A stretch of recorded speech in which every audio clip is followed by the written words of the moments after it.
Hi friends, welcome back to my channel. എന്തൊക്കെയുണ്ട് വിശേഷം? എല്ലാവർക്കും സുഖമാണെന്ന് കരുതുന്നു. എല്ലാവരും സേഫ് ആയിട്ടിരിക്കുന്നു എന്ന് കരുതുന്നു. മാഷാഅല്ലാ, ഞാനും ഇവിടെ സേഫ് ആയിട്ടിരിക്കുന്നു. അപ്പോൾ ഇന്ന് ഞാൻ വന്നിട്ടുള്ളത് ഒരു അടിപൊളി ചെമ്മീൻ കറിയുടെ റെസിപ്പിയുമായിട്ടാണ്. ചെമ്മീൻ കറി നിങ്ങൾ എല്ലാവരും ഉണ്ടാക്കുന്നുണ്ടാവും അറിയാം. എങ്കിൽ കൂടി ഞാൻ എൻ്റെ ഒരു റെസിപ്പി പറയാം. നല്ല തേങ്ങയൊക്കെ വറുത്തരച്ചിട്ടുള്ള, അതിൽ മുരിങ്ങക്കായൊക്കെ ഇട്ടിട്ടുള്ള ഒരു നാടൻ ചെമ്മീൻ കറി. അപ്പം നമ്മൾക്ക് ചെമ്മീൻ കറി എങ്ങനെ ഉണ്ടാക്കുന്നതെന്ന് നോക്കാം. നമുക്ക് റെസിപ്പിയിലോട്ട് കിടക്കാം. അപ്പം നമുക്ക് ചെമ്മീൻ കറി ഉണ്ടാക്കാനായിട്ട് തുടങ്ങാം. അപ്പം അതിനായിട്ട് ഞാനൊരു പാന് വെച്ചിട്ടുണ്ട്. പാന് ചൂടായി വരുമ്പം അതിലേക്ക് ഒരു 1/4 ടീസ്പൂണ് വലിയ ജീരകം ഇട്ട് കൊടുക്കാം. ഒന്ന് ചെറുതായിട്ടൊന്ന് റോസ്റ്റ് ചെയ്താൽ മതി. നമ്മൾ തേങ്ങ വറുത്തരച്ച കറിയാണല്ലോ, അപ്പോൾ തേങ്ങ വറുക്കാനായിട്ട് ഒരു അരമുറി തേങ്ങ ചിരവിയത് ഞാൻ എടുത്തിട്ടുണ്ട്. ഇതൊന്ന് ഇതിലേക്ക് ഇട്ട് കൊടുക്കാം. അതൊന്ന് ജസ്റ്റ് ഒന്ന് റോസ്റ്റ് ചെയ്യാം. ഇനി ഇതിലേക്ക് ഒരു 5-6 ചെറിയ ഉള്ളിയാണ് ഞാൻ എടുത്തിട്ടുള്ളത്. അത് ഒന്ന് കട്ട് ചെയ്തിട്ട് ഇട്ടുകൊടുത്തു.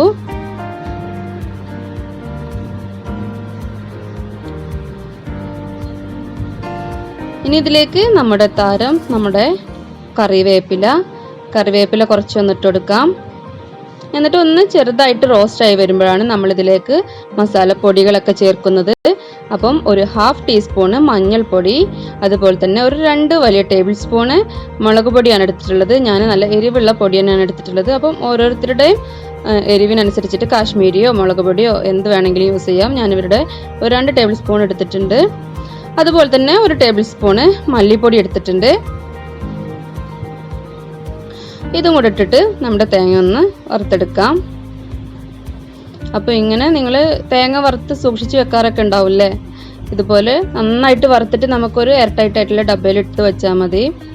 അപ്പോൾ ഇതാ നമ്മൾ തേങ്ങ ഇവിടെ വറുത്ത് കിട്ടിയിട്ടുണ്ട്. അതവിടെ ചൂടാറട്ടെ. അപ്പോഴേക്കും നമുക്ക് കറി വെക്കാനായിട്ട് തുടങ്ങാം. അതിനായിട്ട് ചട്ടിയിലേക്ക് ഞാൻ കുറച്ച് ഉലുവ ഇട്ട് കൊടുത്തിട്ടുണ്ട്. ഒരു 1/2 ടീസ്പൂൺ ഉലുവ. ഒരു വലിയ തക്കാളിയാണ് ഇട്ട് കൊടുത്തിട്ടുണ്ട്. അതുപോലെ ഒരു 5-6 നല്ല കാന്താരി മുളകാണ് ഇട്ട് കൊടുത്തിട്ടുള്ളത്. ഇനി ഇതിലേക്ക് ആവശ്യത്തിനുള്ള പുളിവെള്ളം ഒഴിച്ചു കൊടുക്കാം. ഒരു 1/2 ടീസ്പൂൺ മഞ്ഞൾപ്പൊടി, അതുപോലെ തന്നെ 1/2 ടീസ്പൂൺ മുളക് പൊടി, ഒരു 1/2 ടീസ്പൂൺ മല്ലിപ്പൊടി, ആവശ്യത്തിനുള്ള ഉപ്പ് ഇട്ടിട്ട് നമുക്ക് ഈ വെള്ളം ഒന്ന് തിളയ്ക്കാനായിട്ട് നിൽക്കാം. അപ്പോൾ ഇതിവിടെ ഒന്ന് തിളച്ച് വരുമ്പോഴത്തേനും നമ്മൾ തേങ്ങ അവിടെ ചൂടാറിയിട്ടുണ്ടാവും. അപ്പം നമുക്ക് അതിലൊക്കെ ഒന്ന് നോക്കാം. അതൊന്ന് അരച്ചെടുക്കേണ്ടതുണ്ട്. ഇതിവിടെ കിടന്നിട്ട് തിളക്കട്ടെ. അപ്പോൾ ഇതാ നമ്മൾ തേങ്ങ നല്ലോണം ചൂടാറിയിട്ടുണ്ട്.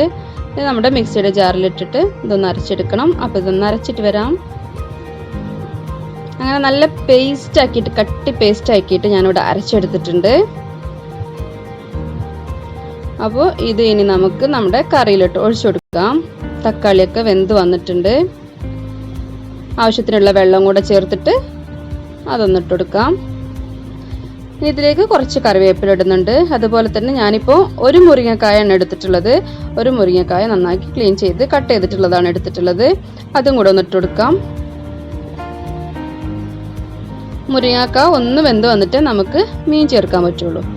അപ്പോൾ അതൊന്നും അവിടെ കിടന്നിട്ട് വേവട്ടെ.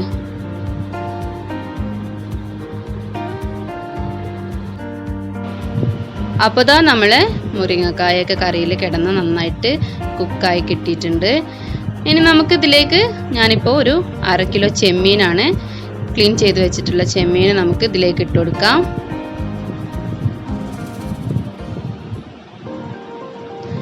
ഇനി ഇതിൻ്റെ കൂടെ തന്നെ ഒരു 4-5 പീസ് മാങ്ങ, പച്ചമാങ്ങ, അധികം പുളിയില്ലാത്തതാണ് ഞാൻ എടുത്തിട്ടുള്ളത്. അപ്പോൾ അതുകൂടെ ഒന്ന് ഇട്ട് കൊടുക്കാം. അപ്പോൾ മീനും നമ്മളെ മാങ്ങയൊക്കെ കുക്കാവാനായിട്ട് ഒരേ സമയം മതി. ഒരു 3 മിനിറ്റൊക്കെ മതിയാവും. അപ്പോഴേക്കും അത് റെഡിയാവും. ഇനി നമ്മൾക്ക് ഉപ്പൊക്കെ നോക്കിയിട്ട് ഇട്ട് കൊടുക്കാം. മീനിലേക്കും കറിയിലേക്കൊക്കെ ആവശ്യത്തിനുള്ള ഉപ്പിട്ട് കൊടുക്കാം. ഒരു 2-3 മിനിറ്റ് കഴിയുമ്പോൾ തന്നെ ഒന്ന് തിള വന്നാൽ നമുക്കിത് ഓഫ് ചെയ്യാം. അപ്പോൾ ഇതെല്ലാം ഇവിടെ നന്നായിട്ട് കുക്കായി കിട്ടിയിട്ടുണ്ട്. മാങ്ങ അതുപോലെ മുരിങ്ങയൊക്കെ റെഡിയായി കിട്ടിയിട്ടുണ്ട്. ഇനി നമുക്കിതൊന്ന് വറവിടാനുണ്ട്. അതിനായിട്ട് ഞാനൊരു പാൻ എടുത്തിട്ടുണ്ട്. അതിലേക്ക് നമുക്ക് വെളിച്ചെണ്ണ ഒഴിച്ചു കൊടുക്കാം. ഇനിയൊരു 5-6 ചെറിയ ഉള്ളി ചെറുതായിട്ട് കട്ട് ചെയ്ത് ഇട്ട് കൊടുക്കാം. അപ്പോൾ നമ്മൾ കറിയിൽ അധികം എണ്ണ ഒന്നും യൂസ് ചെയ്തിട്ടില്ല. അപ്പം നമ്മൾ ഈ വറുക്കുന്നതിലാണ് മാത്രമാണ് എണ്ണ എടുക്കുന്നത്. അത് നന്നായിട്ടൊന്ന് മൊരിഞ്ഞ് കിട്ടുമ്പോൾ നമുക്ക് കറിവേപ്പില ഇട്ട് കൊടുക്കാം. അപ്പം നമ്മളെ വറവ് ഇവിടെ റെഡി ആയിട്ടുണ്ട്. നമുക്കിത് കറിയിലിട്ട് ഒഴിച്ചു കൊടുക്കാം കേട്ടോ. ഇനി അങ്ങനെ ഇതാ നമ്മളെ നാടൻ ചെമ്മീൻ കറി മുരിങ്ങക്കായും മാങ്ങയും ഒക്കെ ഇട്ടിട്ടുള്ള നല്ല സൂപ്പർ ടേസ്റ്റി ആയിട്ടുള്ള ചെമ്മീൻ കറി ഇവിടെ റെഡി ആയിട്ടുണ്ട്. നിങ്ങളും ഈ കറിയൊക്കെ റെഡിയാക്കി നോക്കണം. നിങ്ങൾ ചിലപ്പോൾ ഇതുപോലെ തന്നെ ആയിരിക്കും ഉണ്ടാക്കുന്നത്. പല പല നാട്ടിലും പല വ്യത്യാസങ്ങളും ഉണ്ടാവും. അപ്പോൾ തീർച്ചയായിട്ടും ഇതൊന്ന് ട്രൈ ചെയ്ത് നോക്കണം. അപ്പോൾ ഇതുപോലെ നിങ്ങൾ ട്രൈ ചെയ്ത് നോക്കുകയാണെങ്കിൽ എന്നെ ഫീഡ്ബാക്ക് ഒക്കെ അറിയിക്കണം കേട്ടോ. ഇനി ഈ വീഡിയോ ഇഷ്ടപ്പെട്ടാൽ ലൈക്ക് ചെയ്യാനും ഷെയർ ചെയ്യാനും മറക്കരുത്. കൂടെ സബ്സ്ക്രൈബ് ചെയ്യാതെ കാണുന്ന കൂട്ടുകാരുണ്ടെങ്കിൽ ഒന്ന് സബ്സ്ക്രൈബ് ചെയ്ത് സപ്പോർട്ട് ചെയ്യണം. കൂടെ കാണുന്ന ബെല്ലൈക്കണിൽ ഓൾ എന്ന ഓപ്ഷനിൽ വേണം ക്ലിക്ക് ചെയ്യാനായിട്ട്. അപ്പോഴേ ഞാൻ വീഡിയോസ് അപ്ലോഡ് ചെയ്യുമ്പോൾ നിങ്ങളെ ഫോണിൽ നോട്ടിഫിക്കേഷൻ കിട്ടുള്ളൂ. മറ്റൊരു നല്ല വീഡിയോയുമായി കാണുന്നത് വരേക്കും ബൈ ബൈ.